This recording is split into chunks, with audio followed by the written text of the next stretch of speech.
Sasa kuna huyu kijana alinusulika kufa, tena kifo kibaya sana, kifo cha kukatakatwa na mapanga. Hii ni true story. Huyu dogo alikuwa anaitwa Kennedy, alikuwa anasoma sekondari mkoa wa Njombe, akamaliza vizuri form 4 mwaka 2022, akamaliza Njombe, then akaitwa na shangazi yake Dar es Salaam kwenda kuuza duka wakati akisubiria matokeo. Dogo akafungasha mwaka 2022 mwishoni, akafungasha safari kutoka Njombe mpaka Dar. Akafika Dar akakabidhiwa duka. Sasa kuna ule mtaa ambapo alipokuwa anauzia duka, alikuwa yeye peke yake ndo handsome mtaa mzima. Especially alikuwa anauza duka la nguo ndo kabisa, tena nguo za kiume. Kwa mzigo mpya akija anaanza nao yeye. Kwa akawa ana date, yani akawa ni muuni sana. Ana date na wamama, ana date na wake za watu, ana date na wanafunzi, ana date na kila amna ya mwanamke ambaye atakaye akimuona tu, akiona huyu anafaa, akimuona tu anafaa kwenye macho yake anapita naye. Sasa alijichanganya kuanza kudate na wanafunzi. Msala ulianzia hapo. Akaanza kudate na mwanafunzi mmoja anaitwa Elizabeth. Akadate na Elizabeth. Sasa Elizabeth alikuwa na rafiki yake anaitwa Princess. Sasa huyu Princess akawa ni mwanamke mwenye wivu sana. Alafu alikuwa anaishi jirani na duka ambapo alikuwa anafanyia kazi. Yani duka na nyumbani kwa kina Princess panaangaliana. Kwa Princess alikuwa anaona wanawake wote wanaoingia pale dukani. Sasa kilichokuja kumuuma, alikuja kumuona rafiki yake Princess ambaye anasoma naye shule moja anaingia, na wakati anatoka alionekana anatoka wakiagana vizuri sana na Elizabeth. Yani aliona wanaagana kama wapenzi. Kwa akajilizia kwamba rafiki yangu Elizabeth ana date na mpenzi wako Kennedy. Hii inaingiliaje? Haikumuingia akilini. Kilichofuata, wakikutana na Elizabeth, kwanza waligombana na Elizabeth shuleni. Kwa Princess na Elizabeth wakawa maadui ghafla, lakini Elizabeth akawa elewi shida nini. Ni sababu tu za kitoto. Elizabeth ana mind sana. Princess ana mind sana Elizabeth. Kumbe Princess ana sababu zake binafsi. Huyu Kennedy alikuja kupata habari kwamba Elizabeth na Princess wanagombana shuleni kwa sababu yake.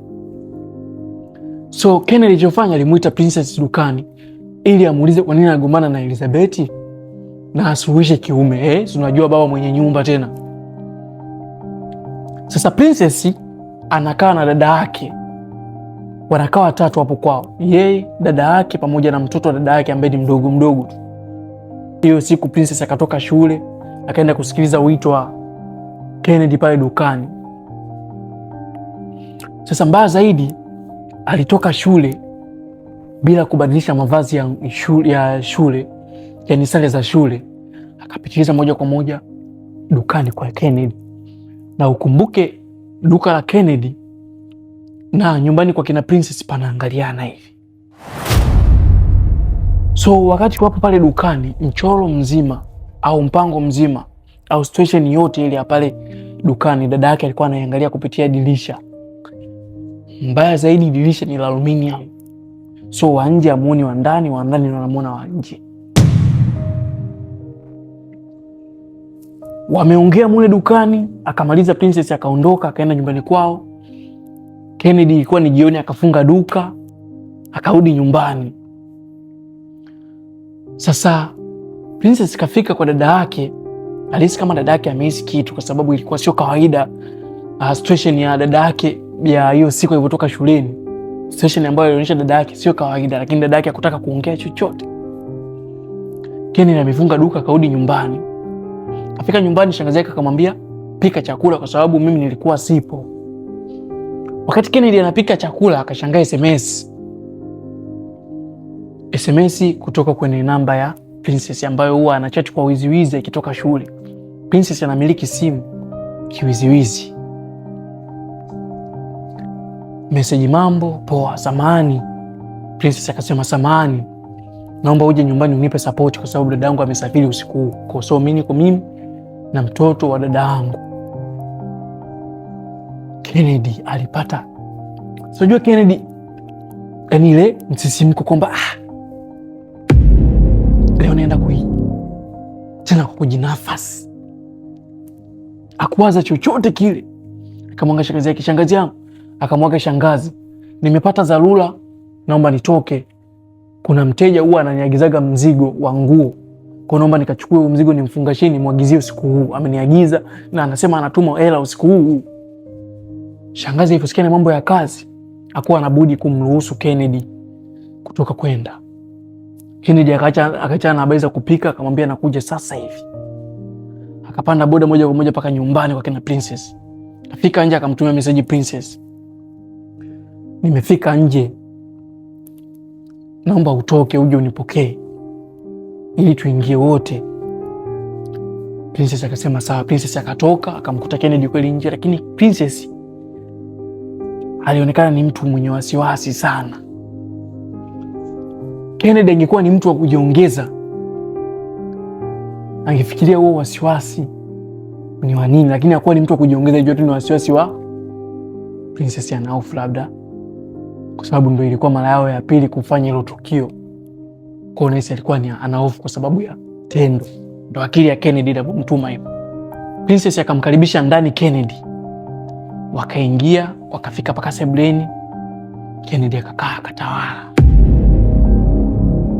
Akamuuliza, huyo mdogo wako yuko wapi? Akasema kalala.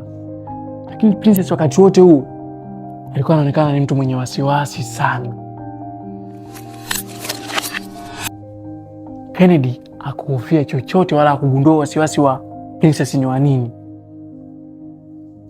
Sasa sebule imekaa inaangalia na mlango wa kuingilia. Yaani TV iko hapa, makochi yako yanaangaliana hivi. Mlango wa chumbani uko nyuma ya sebule. Yaani kochi hila hapa, mlango wa chumbani uko kama kwa hivi. Kwa mtu akitokea hivi kutoka chumbani, yule anatoka chumbani aonekane mpaka ugeuke hivi. Kennedy akakaa. Ghafla mlango wa chumbani ukafunguliwa. Princess akiwa kakaa kwa hapa. Akatokea dadake na Princess akiwa ameshika panga. Kennedy ageuka hivi, panga. Dada anataka kumkata panga, Kennedy akajizuia. Panga lilikuwa inalenga kwenye kichwa cha Kennedy. Kennedy alichofanya akafanya hivi. Kwa ile panga likamkata mitaa hii. Damu ziliruka. Yule dada akiwa ana roho ngumu. Alikuwa ni dada mwenye roho ngumu sana. Aliendelea kumshambulia Kennedy kwa kumkatakata huko kwenye miguu. Maana damu zilikuwa zina katakata huko kwenye miguu. Kennedy akapata upenyo. Akapata ujasiri kuvamia yule mdada. Yule mdada akadondoka chini, panga ikadondoka chini, Kennedy akapata upenyo akakimbia. Sasa changamoto, alifanikiwa kufungua ile mlango wa ndani, lakini mlango wa kwenye geti ulikuwa umefungwa na kufuli tena na Princess. Yaani wakati yeye anaingia, Princess alikuwa kafunga mlango kwa kufuli wa geti. Huku yule mdada akaanza kupiga kelele za mwizi, akijua kwamba mlango sio umefungwa na nani na kufuli. Kwa Kennedy ana pa kukimbilia mule ndani. Piga kelele za mwizi mule ndani. Kennedy alichofanya akaangalia juu kwenye senyenge.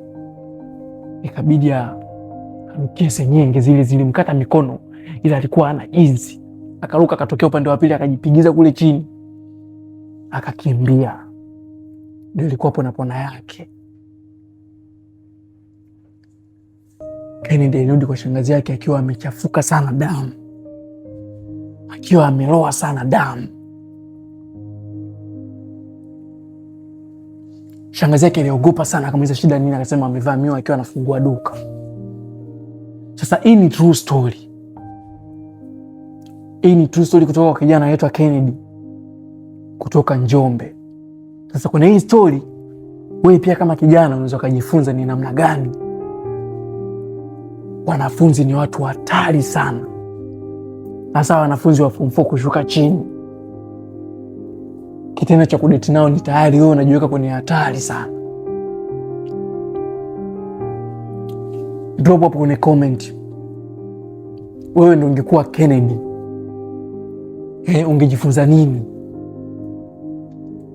Bana, hii ni DMD Vision na mimi hapa ni DMD Vision. Usiache kusubscribe, kulike na kucomment. Lakini pia ukitaka kunipa maoni unaweza kani-DM kwenye mitandao yangu ya kijamii, natumia DMD Vision hapa YouTube, DMD Vision.